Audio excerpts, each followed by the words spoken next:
Porque a última vez que esse indicador chegou nesse nível, a gente estava num bear market, então você tem que prestar atenção nisso agora e tomar uma decisão do que fazer. O que é que está acontecendo com o mercado de cripto nesse momento? Por que o Bitcoin caiu abaixo de 90 mil dólares, chegou até 82 mil dólares nessa semana? E isso preocupa ou não os mercados? O que vai ser dos próximos passos? Essas são grandes questões que a gente tem que responder nesse momento, porque muita gente está com medo do que está por vir no mercado de cripto, se as altcoins ainda podem se recuperar, se pode existir ainda alt-season, se o bull market do Bitcoin vai continuar ou se a gente entrou em território de bear market. Então nesse vídeo eu vou te mostrar em detalhes tudo que eu estou analisando junto com o meu time no Underblock para entender os próximos passos do Bitcoin e descobrir o que a gente faz a partir de agora. Porque depois de 3 meses de lateralização e baixa volatilidade, o Bitcoin começou a se mover. Você que está aí preocupado em fazer bons investimentos precisa saber se posicionar. A grande questão que paira sobre o mercado agora é se a gente está à beira do colapso, um bear market, ou se é uma grande oportunidade de compra, o tal do buy opportunity. Então eu já vou compartilhar minha tela aqui com vocês para poder passar em detalhes esses dados que eu tenho analisado, mas antes de a gente começar, já faço o convite para você deixar o seu like, esmaga o like desse vídeo, porque é super importante para a gente impulsionar para mais pessoas também entenderem o estado atual do mercado. E você que ainda não é inscrito no canal aqui do Underblock, se inscreve aqui embaixo, ativa notificações para que você não perca nada do que está rolando e sempre que novos vídeos forem ao ar, você vai ficar por dentro também. Então, vamos começar pelo começo. Por que o Bitcoin caiu tanto? Esse é um movimento que a gente vinha fazendo aqui desde o ano passado. Então, se você relembrar, a gente teve 2 períodos principais de alta, né? A gente teve aqui o começo de 2024, quando a gente teve o lançamento dos ETFs de Bitcoin lá nos Estados Unidos. E esse foi um momento muito importante porque ele catapultou o Bitcoin lá dos 40 e poucos mil dólares para a sua nova máxima histórica daquela época, que era os 73 mil dólares. Inclusive, pela primeira vez, a máxima histórica do Bitcoin sendo batida antes de você ter o halving, que é aquele evento que acontece a cada 4 anos de redução da emissão de cripto. E a gente entrou num período muito particular, que foram esses 7 meses de lateralização, antes de ter uma segunda pernada de alta, que veio justamente primeiro com o corte de juros dos Estados Unidos pelo Fed e depois esse grande rally que a gente teve aqui foi logo após a eleição de Donald Trump. Então esses últimos 3 meses em que a gente ficou sambando aqui entre essa região dos 91 mil dólares e aqui, né, se a gente pegar também uma linha horizontal, 106 a 110 mil dólares, foi uma região de vai e volta, e a volatilidade foi bem comprimida. Muitos dias aqui o Bitcoin sequer se movia, ou movia até muito menos do que ativos tradicionais. E aí, de alguns dias para cá, a gente teve um breakdown, né, uma quebra para baixo desse patamar e uma grande expectativa do mercado. Agora é o que acontece porque o Bitcoin poderia testar valores menores. Quais são esses valores? Bom, para a gente poder falar sobre isso, a gente precisa analisar primeiro outros dados que a gente tem no mercado nesse momento.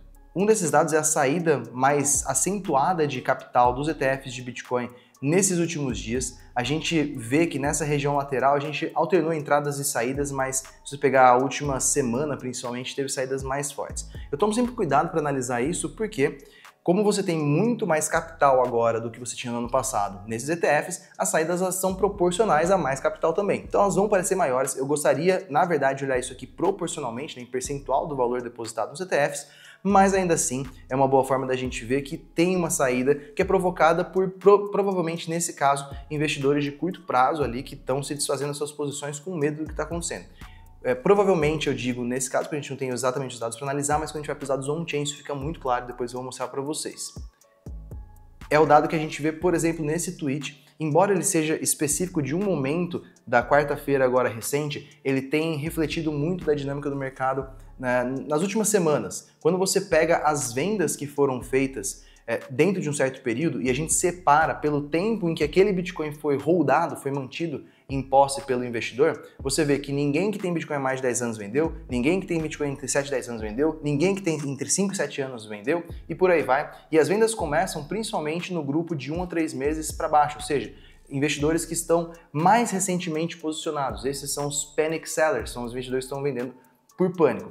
Tanto é o pânico que a gente chega num Crypto Fear and Greed Index, um índice de medo e ganância extremamente baixo, né? Nível de 10, numa escala aqui de 0 a 100, e a gente nunca chegou em valores tão baixos no último ano. A gente teve situações lá de bear market em que a gente chegou a valores como esse. E se você parar para olhar, nessas últimas semanas a gente teve, conforme o preço foi caindo, uma cascata de liquidações. Esse gráfico aqui, quando a gente olha, ele mostra para a gente nessas linhas horizontais onde estão possíveis liquidações de shorts ou longs, né, de contratos futuros, conforme o preço se movimentar. O que isso quer dizer? Se o preço está aqui nesse momento e ele subir para essa região onde tem uma concentração bastante dessas linhas mais amarelas e verdes, tem muitas posições a serem liquidadas, né, que são posições alavancadas no mercado. E a gente vê que não sobrou quase nada mais para baixo, porque essa queda foi justamente liquidando muitos investidores que estavam posicionados.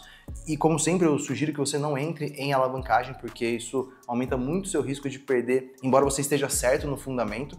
E fato é que foi uma grande limpa, né, de posições alavancadas, uma grande limpa aqui no mercado de alavancagem, de contratos abertos. Isso faz com que o mercado ele vá muito para um extremo, que é o extremo do medo, como eu te mostrei. Então o que está acontecendo nesse momento no mercado é um direcionamento para o extremo do medo, para o extremo do pânico.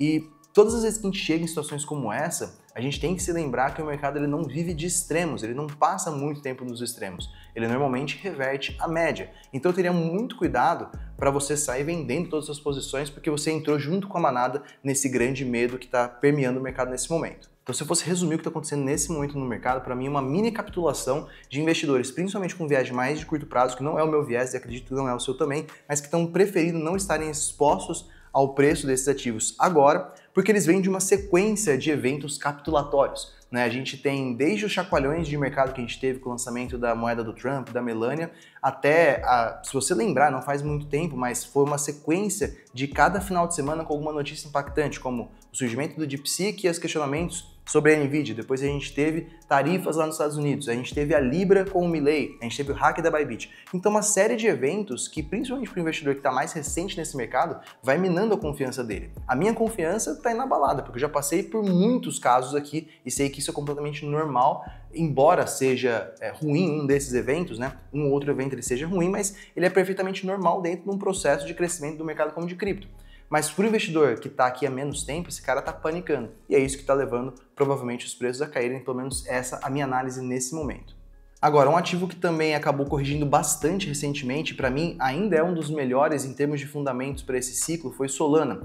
E além de vários elementos que houve aqui, entre os próprios casos de meme coins como a do Trump e a que foi ligada depois ao Milei acontecerem, houve aqui um temor em relação à Solana, principalmente aos unlocks que acontecem agora em 1º de março, e eles são grandes, mas tem muita história mal contada sobre esses unlocks que repercutiu nas redes sociais e fez com que os investidores panicassem também porque achassem que tinha muito mais desbloqueio de token Solana do que realmente aconteceria. A gente vai ver o que vai acontecer agora em 1º de março, mas a minha visão é que muito disso já foi precificado, inclusive foi precificado errado pelo mercado, até porque boa parte dos tokens que serão liberados vão ser liberados lá de vendas de deals, né, que foram feitos pela FTX para players que não pretendem provavelmente vender esses tokens tão cedo. Então, uma das principais coisas que eu olho para a Solana quando eu penso nela como um dos grandes players ainda para esse ciclo é o seguinte: ela é tudo muito reflexivo, então as pessoas elas ficam com medo do preço, elas acabam saindo daquela posição, acabam de alguma forma também deixando de negociar naquele ecossistema. A gente sabe o tanto que a Pump.Fun, por exemplo, teve uma queda de volume, e você tem um reflexo também de queda nas receitas, que são aqui essas barrinhas em amarelo, aqui no DeFi Llama. Mas ainda assim, olha como o nível de geração de receita da Solana hoje, por exemplo, ainda é maior do que, ou pelo menos em linha com os maiores momentos do ano passado, e é absurdamente maior, não dá nem para ver direito como era em 2021. E o preço de Solana chegou lá nos seus $240 naquele ciclo.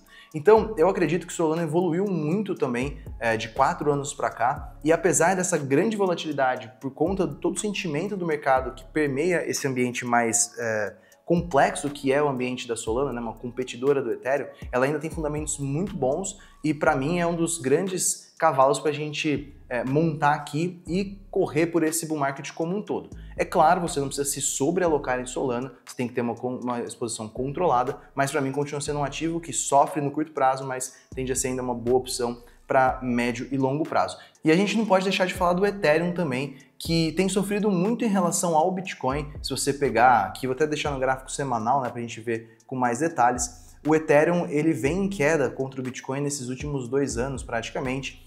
E um grande ponto que fica na minha cabeça aqui é em que momento a gente passa a ter uma reversão, em que momento que o Ethereum passa a subir contra o Bitcoin.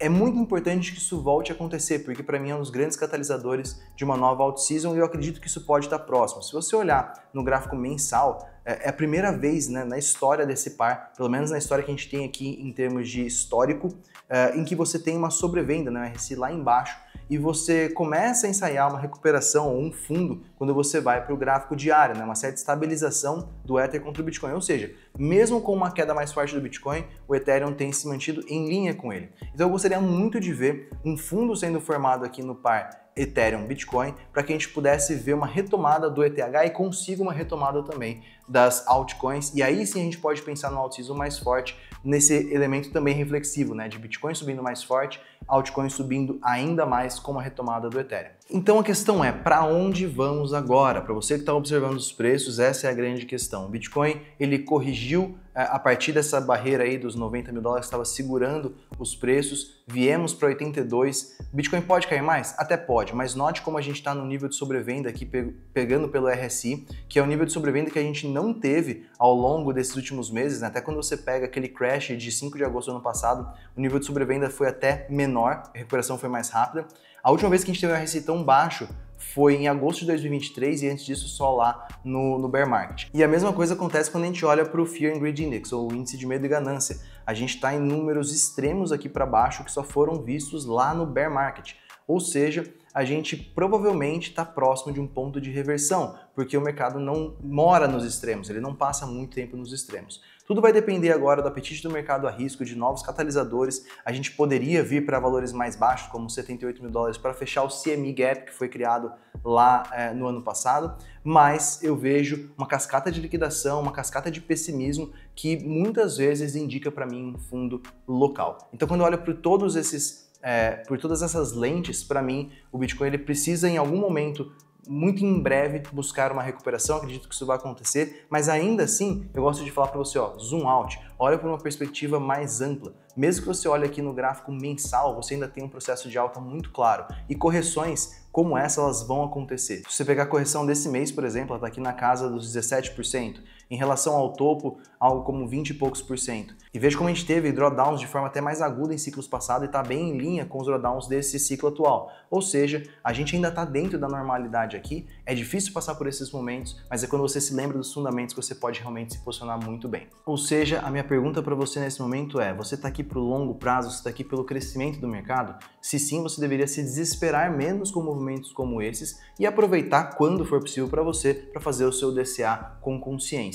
Mas não adianta sair panicando quando você vê movimentos de extremo e você tem que entrar mais a fundo nos detalhes para entender o que realmente está acontecendo e o que pode vir como próximos passos do mercado. Essa é a minha análise, eu acredito que nesse momento a gente ainda não tem elementos suficientes para dizer que é um bear market e sim uma correção dentro de um processo de alta mais longo que tem tido o Bitcoin. Eu gostaria de saber também sua opinião, se você puder comentar para mim aqui abaixo desse vídeo e, como sempre, deixar o seu like se ele foi útil para você, se inscrever no canal do Underblock, ativar as notificações para sempre ficar por dentro e não deixar de me seguir lá no Instagram, @o.viniciusbazan, para a gente poder sempre conversar mais sobre cripto. Valeu pela presença aqui, pela sua atenção, um grande abraço e a gente se vê numa próxima.